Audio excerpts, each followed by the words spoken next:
Anything else I've written. You produce your own albums? Well, we co-produce them with this, well, the last two with this guy called Dave Henschel, and he takes a pretty strong sort of production role, really, doesn't he? But in fact, it's so easy, really, because we're all aiming for the same thing.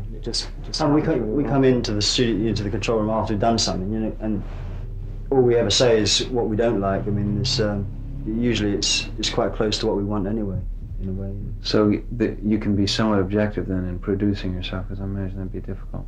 Well, we've all got very strong I ideas and opinions as to, you know, I think an extra person coming down and just, ultimately the producer has to, you know, if you're going to have a producer, has to have the last say, and I think that's, you know. We couldn't take that, I really couldn't. I mean, like, you know, earlier producers we had liked to take that role a bit, really. They wanted to try and decide what songs we did and things, but we wouldn't stand for it, you know. And in the end, you just get conflict, because, you know, and in the end, I think by the time we got to Foxtrot, that we just insisted on our own opinion going through, and the opinion of the producer falling by the wayside, you know. So that's why we decided from that, after that album, not to use a producer as such. Well, that's good. The band's been together years, hasn't it? I'm afraid so. And I've been in a band called Genesis for 9 years now. But it is very, I mean, to be honest, it's like most people go through a few sort of warm-up bands before they end up in the band they stay with for a long time. And this is the only band I've ever been with. We formed it when I was only 17. And like we were all 17 in those days, the original band, you know, 17, 16, 15. Who, anybody from the original band besides you? Yeah, Michael. And Peter was in that original band. You went to school together, did you? Yeah.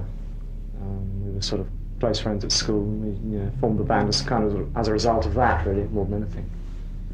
And then you had a few albums from Genesis to... Yeah, from Genesis Revelation was the first one, which was a very different sort of album. It was made almost just after we'd left school. We'd never played on the road, and we just wanted to put our songs onto vinyl, as it were. And someone gave us the opportunity of doing it, so we took that opportunity. But it wasn't a very serious offering. And then Trespass. Well, Trespass was the first of the new series of albums. It's the first one. We put everything into that album, really.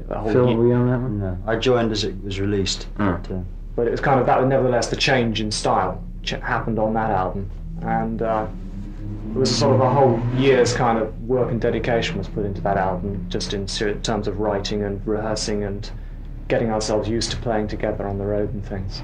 First album that we really saw in America was the Nursery. Nursery Crime. Nursery That Crime. was the first album of this group, in fact. Was it? Steve had just joined, and I'd been with the band about a year, maybe, if that. And it was the first try at writing together, really. It was the first time that I had heard a little bit of talk about Genesis in the States, anyway. People say. Peter was beginning to do some things visually at that point, and it was, you know, Peter's visual side of things did help get the band across to other people. Yeah, I think it's what got us, you know, it gave something for the music papers to write about and things, and therefore we got a bit of publicity out of it, you know. And therefore that's why it got a bit overblown, I think. How did Foxtrot do over here? Pretty well? In England, yes, it was the first to make the... Right, I mean, all our albums have escalated. I mean, they're snowballed, rather. You know, I mean, because we've always... one of the old breed of bands that played the clubs and got the fans, and then played bigger clubs and got more people, rather than just going whamming at the top. You know, we've really established a groundwork. Yeah, you sure have. And so consequently all the albums started to sell more as each one went on. And Foxtrot was the first one. It went straight in the charts here at number 9, I think, and that was the first time that... Then you had a live album.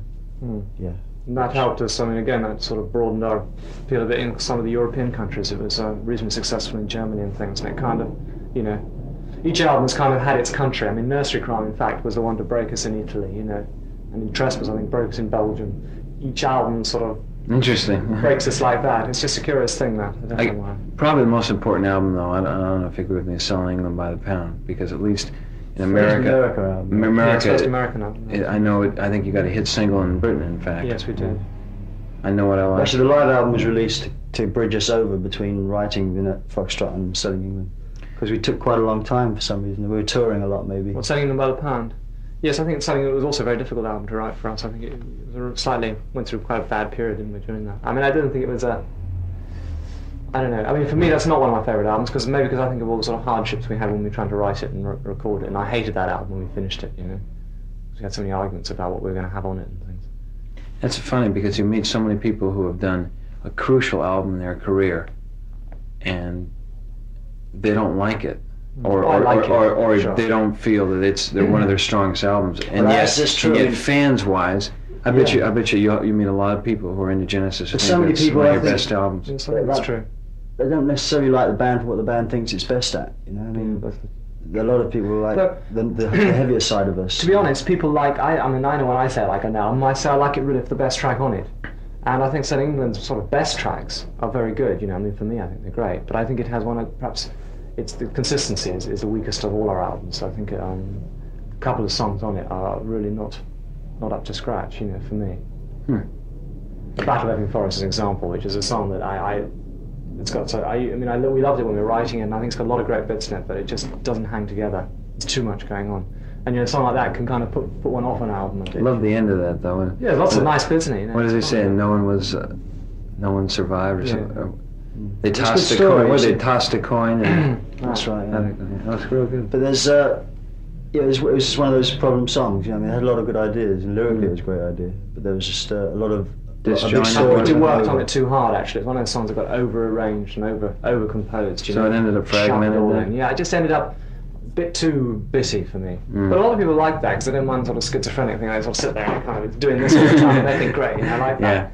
And But nevertheless, in America, it was a really important album for you. It got, I mean, it took you from a kind of a outside band to having a band with a good following in several areas of the country. I know. It's quite traditional as well in some parts. I mean, some of the music. There's the Battle of Epping Forest being a typically, East End story, London story, must have appealed to Americans, as did some of the sort of folkier Moonlit Night, Dancing with the Moonlit Night. I mean, there was. It seemed to be a good, even down to the title, a good way of getting the band off in America. You know? It was really successful. And then The Lamb Lies Down in Broadway, which was a curious album for the States because it seemed, being a 2-record set, musically very good, but seemed very, very complex. And yeah, I think we were all a little. But the band was going through weird times during the making of that album. I mean, Peter sort of left in the middle of it and things, you know, so it was all a bit strange. And there was a certain amount of conflict as to whether we used that story or not, you know. And in the end, we decided to just kind of to keep the peace. And I mean, I would have preferred a simpler plot, and one which the whole band was involved in rather more, because the Maybe a single lyrically, album? What? Maybe a No, I single. think a double album was fine. We had so much material, and we were really pleased with it. You know, I don't mind the fact it was a double album. I mean, that was great. But it's just that I don't know. The plot is too complex. I think it doesn't. I mean, it doesn't really. It doesn't wind up at all. You know, the story is very difficult to follow. I think, but it has lots of nice moments on it. It's one of my favourite albums as a whole. You know. Carpet Crawlers is really nice. Yeah, we're still doing that. Are you? Yeah, that's one of the songs that seems to have got better with age. You know.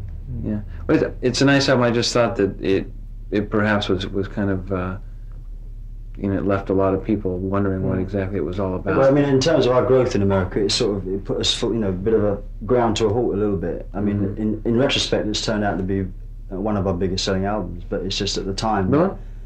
Yeah, it is on a par with any of the others, really. It's just. Even considering it's a double, you know, it sold. But coming at the time it did, a double album was a bit of a suicide. Yeah, you know. economically, yeah.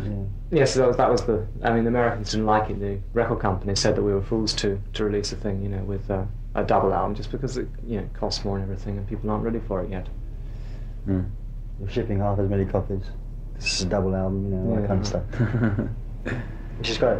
Yeah, So then Peter left. What was that mutual or I mean? Well, actually, no. He left in the middle of it, writing it, because he'd been offered to do some film work with William Friedkin, right? Some score, some screenplay actually, wasn't it? Who did The Exorcist, right? Yeah. And The French Connection, and that obviously appealed to him. So he left for about a week and then came back, and we were carrying on because we were all quite happy. Then we finished the album. Everything was quite rosy. We did about 7 months touring with that album. We played it about nearly 100 times on the road in different places. And during that time, Peter started talking about leaving. And by the time the end of the tour came, we'd all acclimatised ourselves to the fact that he was leaving. Everything was quite happy. There's no animosity between us at all. Still good friends, right? Oh yeah. Yeah, it's Good.